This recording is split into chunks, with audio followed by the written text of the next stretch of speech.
Shalom, povo lindo que vai morar no céu. Bom dia, que Deus abençoe o nosso dia. Que seja um dia repleto de bênçãos, de paz, guardado pelo nosso Senhor e Salvador Jesus Cristo. É por Ele, para Ele que são todas as coisas. E é por isso que eu estou aqui, para compartilhar este maná, esse pão fresquinho do céu, que nos sustenta, que nos fortalece, que nos vivifica. Jó capítulo 19. Aqui diz que Jó, embora sofrendo, sabe que seu Redentor vive. Olha que coisa linda. Em meio a todo o sofrimento que Jó estava vivendo, que Jó estava passando, ele não se irava contra Deus. E o grande enfoque desse livro, desses muitos capítulos do livro de Jó, é que ao longo dos acontecimentos, Jó, ele não se revoltou contra Deus. Por mais que houve alguns diálogos, algumas falas de Jó, que parecem ali uma blasfêmia, mas no final a gente analisa e a gente vê que não. Ele estava tendo um diálogo, ele estava se abrindo, apenas se expressando. E vamos combinar, diante de tantas colocações abusivas, ofensivas dos seus amigos, Jó ele estava sendo até que muito tolerante, muito coerente diante de de tanto sofrimento. E aqui eu quero dizer para você o seguinte, irmã: possa acontecer o que for na sua vida, aconteça o que acontecer, esse é o termo, aconteça o que acontecer, não desanima. Creia que o seu Redentor, ele vive, ele reina para todo sempre. Que no final do dia, ali, a sua conclusão, o seu desfecho da história seja glorificando a Deus. Porque a gente pode se irar, não é verdade? A Bíblia diz: ireis, mas não pequeis. A gente pode até em algum momento se irar, Até se a gente conferir ali, se eu não me engano, é Efésios. Vamos ver se eu estou com uma boa memória, só para a gente poder complementar o nosso devocional de hoje. Efésios 4, vamos ver aqui. Vamos ver, 4:26, ó. Efésios 4:26 e 27, que diz assim: irai-vos e não pequeis, não se ponha ao sol sobre a vossa ira, nem deis lugar ao diabo. Então nós não podemos dar lugar ao diabo. Aqui no caso de Jó, foi permissão. Não foi o Jó, o próprio Jó, quem abriu uma brecha na vida dele, mas foi permissão de Deus. Só que, por mais que Deus tenha permitido, Deus não é mau. Havia um intuito, algo muito particular. Tudo que eu passo em particular, Deus tem algo para ministrar minha vida, para me consertar, para me moldar, para me fazer uma pessoa melhor. Você, tudo que você tem vivido, tudo que você tem passado, todas as suas experiências são para te levar ali, sim, a ser uma pessoa melhor. Se você e eu, hoje, nós estivéssemos prontos, nós estivéssemos blindados, nós fôssemos ali a pessoa excelente, Deus nos tiraria da terra para que nós não nos contaminássemos, Se nós estivéssemos nesse nível de excelência. Então, o que isso quer dizer? Quer dizer que eu e você temos muito a melhorar, temos muita coisa a ser moldado, a ser aperfeiçoado, e eu não sei quais os caminhos, que Deus vai usar para me moldar, para me ensinar, para me fazer uma pessoa melhor. Eu não sei quais os caminhos que Deus está usando na sua vida. Talvez tenham sido os caminhos dolorosos, talvez em alguns momentos tenha doído. Talvez em alguns momentos você tenha se sentido abatido, abatida, mas descansa o teu coração. Deus permanece no controle. Que a sua fé esteja alicerçada em Cristo. Jesus. Vamos ver esse contexto do capítulo 19 e vamos entender um pouquinho dessa essência maravilhosa de Jó. Então respondeu Jó. Jó, ele está respondendo aqui a Bildade, né? Que no capítulo anterior foi ele que tomou a frente para, né, rasgadamente dizer ali que Jó era um perverso. E ali Jó, ele vem e ele fala, né? Até quando afligireis a minha alma e me quebrantareis com palavras? Como que quem diz, né? Oh, tem piedade de mim. Poxa, vocês são meus amigos. Tem dó, né? Olha o jeito que vocês estão me tratando. E ali ele continua. Já 10 vezes me vituperastes e não vos envergonhais de injuriar-me? Ei, vocês não se envergonham de me ver nessa situação e de agir desta maneira? Embora haja eu, na verdade, errado, comigo ficará o meu erro. Então Jó está querendo dizer assim, tá bom, se eu errei, ok. Tá, mas esse erro diz respeito, ele vem falando aqui, né? Se quereis engrandecer-vos contra mim e me arguis pelo meu opróbrio, sabei agora que Deus é que me oprimiu e com a sua rede me cercou. Então quer dizer, o problema aqui agora é eu e Deus. Se realmente há um pecado em mim, o próprio Deus vai tratar comigo. Fiquem em paz, amigos. Que se realmente vocês estão certos, se eu estou, né, com um grande erro, com um grande pecado, fiquem em paz, o próprio Deus vai tratar comigo. Sabe, irmã, o próprio Deus vai tratar com você. O próprio Deus vai tratar com seu marido. O próprio Deus vai tratar com seus filhos. O próprio Deus vai tratar com seus familiares que te oprimem, que te afligem. O próprio Deus trata com cada um. Isso você pode ficar em paz. E tenha plena certeza que Deus trata com cada um em particular. E ali ele diz, eis que clamo violência, mas não sou ouvido. Grito socorro, porém não há justiça. Ele está dizendo aqui, vocês pensam que eu não estou colocando diante de Deus qual é o meu pecado, qual é o meu erro? Eu estou me quebrantando diante de Deus e eu quero saber qual é o meu erro, qual é o meu pecado. Me mostra, ele está falando, se eu fosse realmente perverso, falaria eu com o meu Criador? Teria eu esse diálogo com Deus? Né? E aí ele continua, o meu caminho ele fechou e não posso passar. Quem fechou, gente? Olha a dependência de Deus. Ele fechou o meu caminho, né? E ele diz aqui mais, né? E nas minhas veredas pôs trevas, da minha honra me despojou e tirou-me da cabeça a coroa. Então quer dizer, Jó sabia tudo que ele tinha, o lugar de honra que Deus havia colocado ele na terra.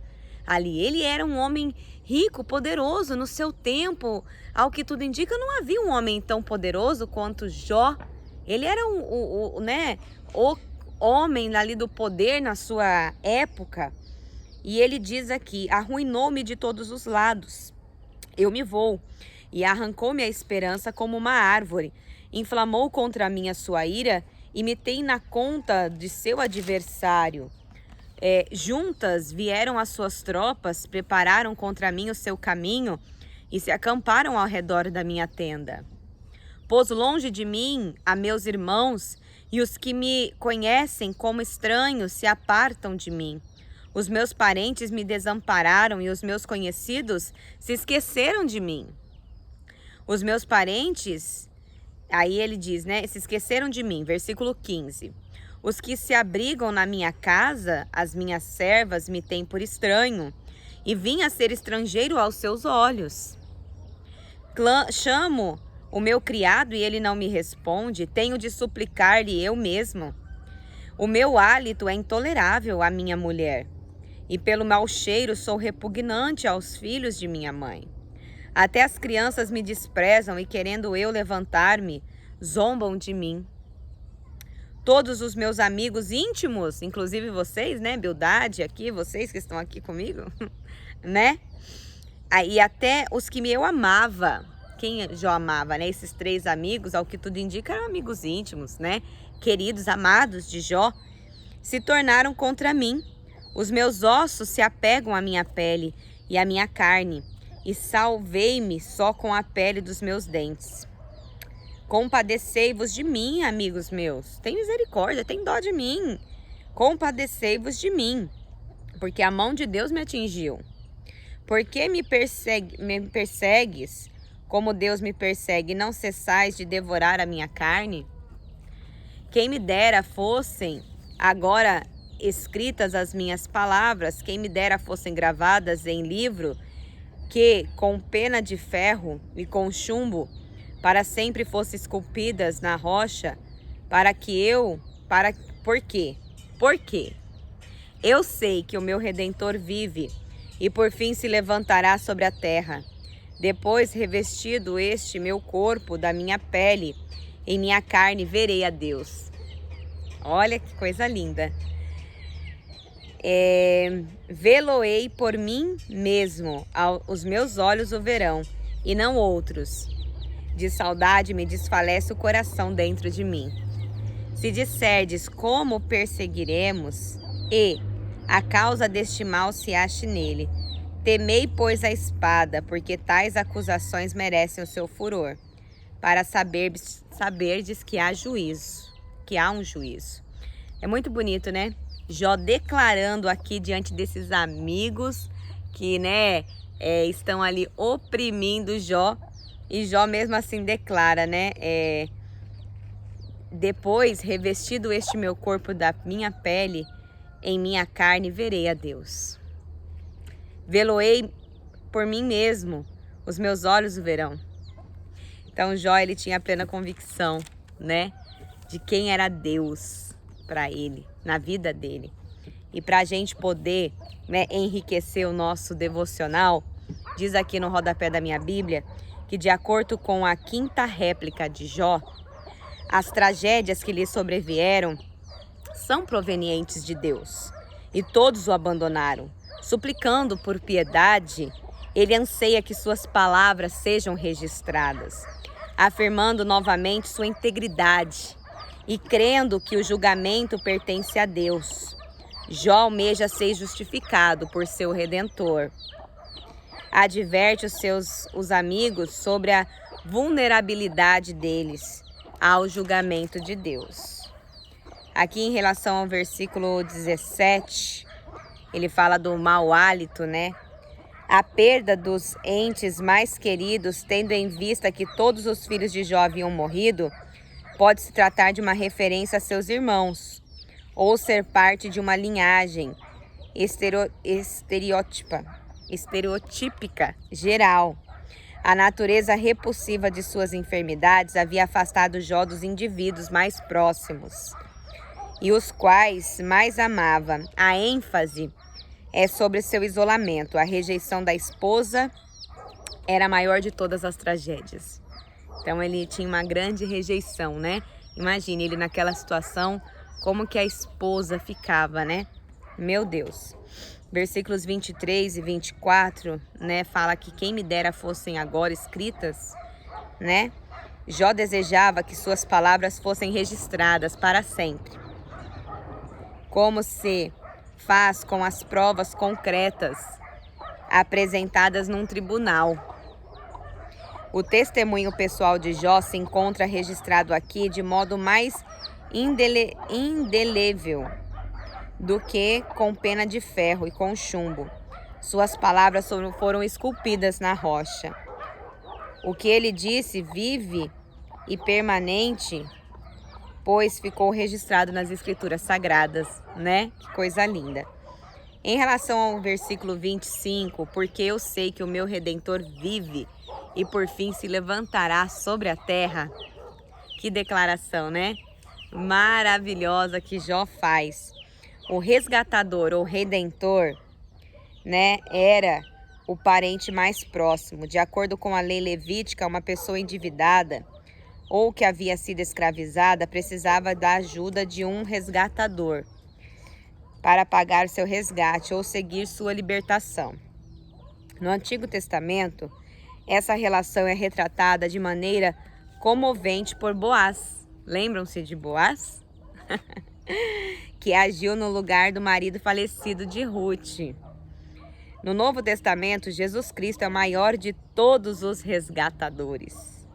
Esse termo também é um dos títulos de Deus, né, no Antigo Testamento, pois ele redimiu seu povo do cativeiro no Egito. Esse Redentor se levantaria como única testemunha fiel de Jó, para argumentar em favor de sua justificação. Os filhos de Jó estavam mortos e ele havia sido abandonado pelo resto da família e amigos, de modo que não possuía um resgatador na terra para defendê-lo. O testemunho de Jó é inequívoco. Ele veria Deus, pois este não se esconderia mais dele. Jó estava certo de que veria Deus com seus próprios olhos, ou seja, quando estivesse no seu corpo físico, e não apenas quando se encontrasse no estado espiritual. Então Jó, ele já estava aqui começando a viver algo sobrenatural, né? A ter um entendimento diferenciado. Então, assim, de tudo que você está passando, irmão, creia que o seu Redentor vive e que tudo isso, toda essa experiência que você tem vivido, te leve a ter uma experiência sobrenatural com Deus. Porque, irmãos, o que mais vale, né, no meio de toda a trajetória para você, a caminhada para você conquistar algo, é o que acontece no meio do caminho. A gente quer tanto chegar num lugar que às vezes a gente passa tão correndo, né? Passa tão ali assim atropelando tudo ao longo da vida que a gente perde a beleza no meio da caminhada. E cada detalhe desses capítulos do livro de Jó, Jó vai se moldando, vai aprendendo, vai ouvindo, vai se defendendo. Então é um longo processo que ele passa e ele respeita cada processo. Respeite os processos que você tem passado na sua vida. Não perca os detalhes no meio da caminhada. Há muito aprendizado aí nessa sua jornada. Fique atento, fique atenta. Amém? Eu quero orar por você. Querido Deus e amado Pai, glorificado e exaltado é o teu santo nome. Senhor, eu te rendo graças pelo dom da vida, por este dia que se inicia, por esta pessoa ter conseguido separar um tempo para fazer esse devocional. Senhor, acampa os teus anjos ao redor desta casa, desta vida. Guarda os caminhos aonde esta pessoa estiver, que a tua presença, a tua luz se sobressaia, que esta pessoa diminua e que o Senhor cresça. Pai, em tudo nós te louvamos e te glorificamos e te rendemos graças. Sê conosco, ó Pai, é o que eu te peço e já te agradeço em nome de Jesus. Amém e graças a Deus. Aleluias. Lâmpada para os meus pés é a palavra do Senhor e luz que clareia o nosso caminho. Que Deus abençoe o seu dia. Shalom.